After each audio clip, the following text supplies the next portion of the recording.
जैसा कि आपने हमारी पिछली वीडियो में इस चीज़ के बारे में सुना, निकाह के हवाले से, शादी के हवाले से, कि मज़हब इस्लाम में शादी और निकाह बहुत इजी, बहुत आसान है, बहुत सिंपल है। आप उस वीडियो को जाकर देख सकते हैं, आपको भी आप भी इंस्पायर होंगे और आपको भी समझ में आएगा।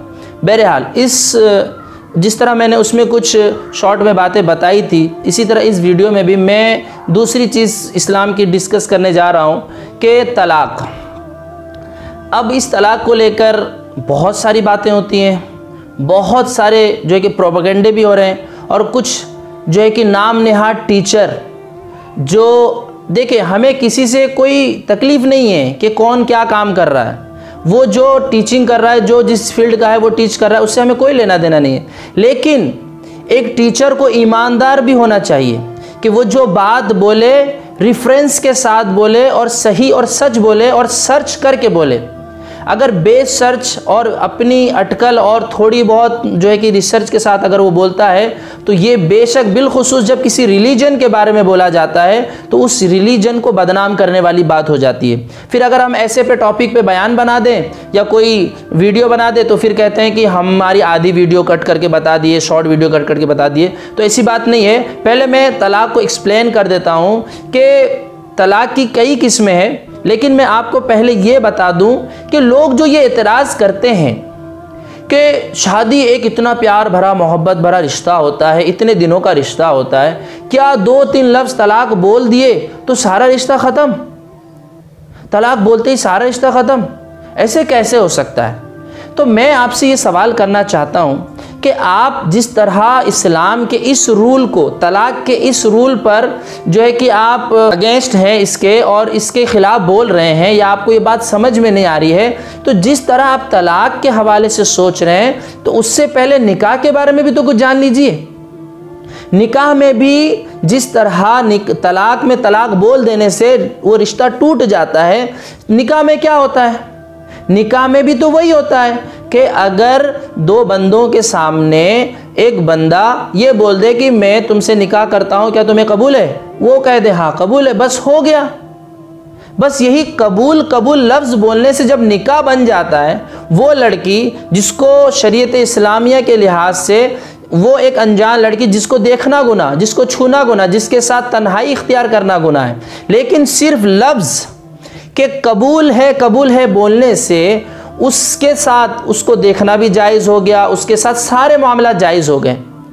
और अगर कोई निकाह के बाद वो मामलात उसके साथ तन्हाई इख्तियार ना करे तो हो सकता है लोग बुरा भला कहें, लेकिन वही सिर्फ लफ्ज़ नहीं जब तक अदा किया था, तो उससे पहले अगर ये सारी चीज़ें वो बंदा कर रहा था उसके साथ, तो लोग उसे बुरा कहते हैं। लेकिन अभी ये लफ्ज़ बोल दिया तो अब वो लड़की, वो बंदी जिससे ये सारी चीज़ें गलत थी, लोग गलत समझ रहे थे, शरीयत इस्लामिया भी उसको गलत कहा, लेकिन जैसे ही इसकी कंडीशन को पूरी कर दी गई, वही लफ्ज़ अदा किए गए कि कबूल है, तो फिर वही सारी चीज़ें जायज़ हो जाती हैं।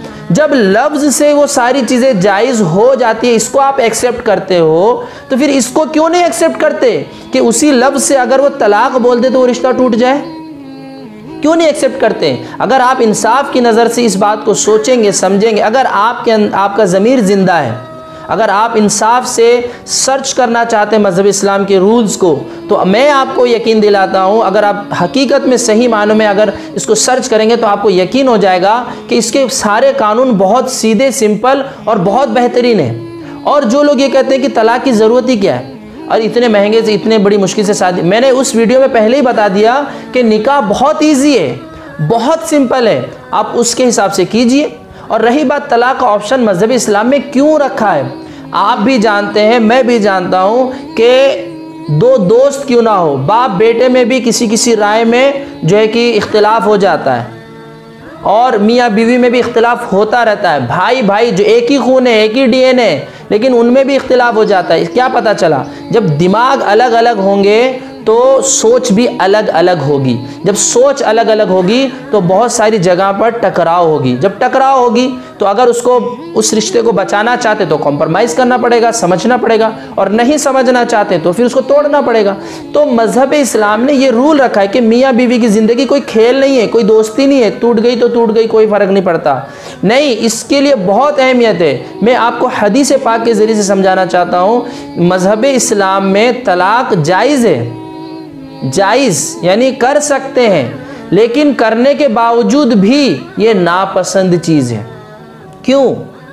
सोचने की, समझने की कोशिश कीजिए। और जहाँ पर तलाक का ऑप्शन कहा गया है, तलाक की बात जहाँ पर की गई है कुरान मजीद में, वहाँ पर भी डायरेक्टली तलाक की बात भी नहीं की गई, बल्कि पहले रास्ते बताए गए हैं कि मफ़हूम अर्ज़ कर रहा हूँ कुरान मजीद की आयत का, कि अगर मियाँ बीवी में मिसअंडरस्टैंडिंग हो रही है, ना इत्तेफाकी हो रही है, नहीं जब बन पा रही है, तो वो पहले समझाए, फिर उससे भी काम ना बने तो उसे जो है कि बहुत जो है कि नॉर्मल मारने का भी हुक्म है। वो भी चेहरे पर मारने की इजाज़त नहीं है, इस तरह भी मारने की इजाज़त नहीं है जिससे जो है कि बदन पर निशान आए, बस डराने के लिए। और लकड़ी भी कैसी, जो मिसवाक के बराबर हो, एक बालिश, तो इससे चोट भी कहाँ लगेगी, बस एक डराने के लिए है। और उस पर भी काम ना बढ़े तो उससे बिस्तर अलग कर ले, ताकि उसको एहसास हो कि मेरा शौहर मुझसे जुदा हो जाएगा तो मुझे अभी इतना अकेलापन महसूस हो रहा है, तो हकीकत में वो जुदा हो जाएगा तो कितना अकेलापन महसूस होगा। तो ये सारे स्टेप हैं ताकि वो रिश्ता बाकी रहे। फिर भी जब काम नहीं बनता तो इसकी तरफ से एक और मर्द की तरफ से एक, औरत की तरफ से एक बंदा आए, दोनों बंदे सुलह कराने की कोशिश करें, सुलह हो जाए तो अच्छी बात है। फिर भी नहीं बन पाती है, तब भी शरीयत इस्लामिया में हदीस पाक के ज़रिए मैं आपको बताता हूँ, सरकार सल्लल्लाहु अलैहि वसल्लम ने फरमाया कि औरत टेढ़ी फसली से बनाई गई है, तो उसके टेढ़ेपन से ही फ़ायदा उठाओ। सीधा करने जाओगे तो टूट जाएगा, यानी तलाक हो जाएगा। तो अब ये क्यों बताया गया, ये क्यों फरमाया गया? अगर तलाक ही का मकसद होता, बस निकाह करो तलाक करो, यही मकसद होता, तो फिर इतने स्टेप क्यों रखे गए?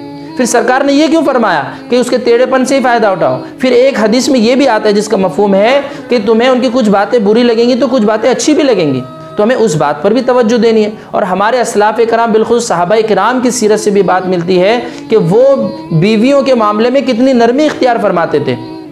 ये सारी चीज़ें हैं। अब इन सारी चीज़ों को बस साइड में कर दिया, ना इस पे कोई डिस्कस, ना इस पे कोई बात, और सीधा तलाक पर आ गए। बोले तलाक में इस तरह करके औरतों पर जुल्म किया जाता है। बोले हिंदुस्तान तो इतने पहले आज़ाद हो गई थी लेकिन औरत अब आज़ाद हो रही हैं। ये क्या है? ये आपका इस तरह का अल्फाज बोलने का मतलब क्या है? ज़रा गौर तो कीजिए। और मैं आपको एक बात बताऊँ, फिर अगर तलाक की मामला हो भी जाए, उसमें भी क्या है, तलाक की भी कई कैटेगरी है। इंशाअल्लाह ताला मैं इसको किसी और वीडियो में एक्सप्लेन करूँगा। लेकिन मैं अभी ये बताना चाहता हूँ कि अगर ये नौबत आ भी जाती है तो दोनों को इज्जत और आबरू से, क्योंकि जब आप किसी के साथ बिजनेस करते हैं, कहीं पर जॉब करते हैं, जब हमारी वहाँ पर जमती नहीं, हम बहुत कोशिश करते नहीं, तो आप क्या करते हैं, मजबूरन उसको ख़त्म कर देते हैं। अगर इस रिलेशन में ये ऑप्शन नहीं रखा जाता कि डिवोर्स का, तलाक का ऑप्शन नहीं रखा जाता, तो फिर क्या होता पता है? एक आदमी इतना डिप्रेस होता, इतना स्ट्रेस का शिकार हो जाता कि अब वो तो तोड़ नहीं सकता। जो तोड़ नहीं सकता तो फिर क्या होगा? या तो वो उसी डिप्रेस की ज़िंदगी में खुद घुट घुट कर मरे, या तो वो कोई गलत कदम उठा के सुसाइड करे, या तो फिर अपने लाइफ पार्टनर का मर्डर करे। तो शरीयत इस्लामिया ने इन बड़ी बुराइयों को रोक कर के इतनी जो कि ख़राबी करने की ज़रूरत नहीं। फिर इसका इफेक्ट बच्चों पर भी होगा, बच्चे भी फुटबॉल बन जाएंगे, माँ बाप की बुराई करेगी, बाप माँ की बुराई करेगा। तो इसीलिए शरीयत इस्लामिया ने कहा कि दूसरे की बुराई करने की ज़रूरत नहीं है। अगर तुम्हारे बीच में निबाह नहीं हो पा रहा है तो इज़्ज़त व आबरू से डिवोर्स करो, तलाक करो और अपनी अपनी ज़िंदगी खुशी के साथ गुजारो। और कुरान मजीद में ये भी फरमाया गया कि अल्लाह ताला दोनों को गनी कर देगा, यानी किसी को मोहताज नहीं रखेगा, बल्कि अल्लाह ने चाहा तो उसको भी कोई लड़की मिल जाएगी और इसको भी कोई ना कोई लड़का मिल ही जाएगा। तो हमें और आपको ये गौर करना चाहिए और समझना चाहिए, और साफ दिल से जो है कि किसी के रिलीजन के बारे में अगर हम बोल रहे हैं तो तहकीक के साथ बोलना चाहिए। अल्लाह तबारक व तआला हमें इस बातों को समझने की तौफीक अता फरमाए। आखिर में सिर्फ मैं आपको तलाक़ की किस्में बता देता हूँ, और इसको एक्सप्लेन हम दूसरी वीडियो में करेंगे कि तलाक़ की 3 किस्में हैं: तलाक़ रजई, तलाक़ बाइन और तलाक़ मुग़ल्लिज़ा। इसकी डिटेल इंशाल्लाह अगली वीडियो में आती है।